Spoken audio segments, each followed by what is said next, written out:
Happy Saturday, July 26 guys. Umuulan pa rin. Ayan. Ngayon, today's vlog is yan ang aming simple breakfast. Today, I have Anlin milk. Yan.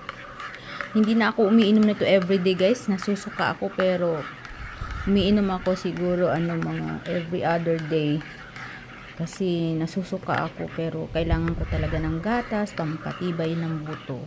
So meron tayong yung leftover na nilagang saging na saba. At yan bagong luto na tuyo at yung itlog. Ano yan, may halo yung repolyo tsaka kamatis guys. And of course, meron tayong dessert, yung guyabano. Hinog na, ngayon lang nahinog. So, kahapon pa nilalantakan ng anak ko yan, guys. Miss na daw. Gusto na daw niyang kainin. So, ngayon, ayan. Open na siya. Ready na to eat. And of course, rice. So, ako lang muna ang ngayon, guys, breakfast, mag-isa dahil tulog pa yung anak ko. So, para umpisa na natin yung ating gawain. Pero mamaya ay sarado ako guys. Sarado yung tindahan ko.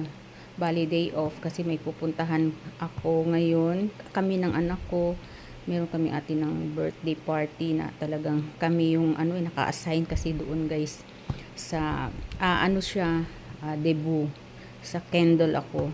Tapos ang anak ko naman sa toast yung ayun ko yun sa wine daw yata. So sana hindi maulan, mamayang hapon pa naman yun, pero lalabas kami para bibili pa ng regalo. Wala talaga kaming regalo guys.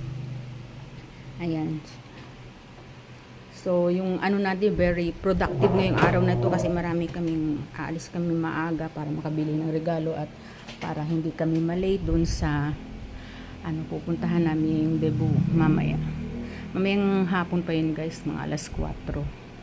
So yan lang, simple.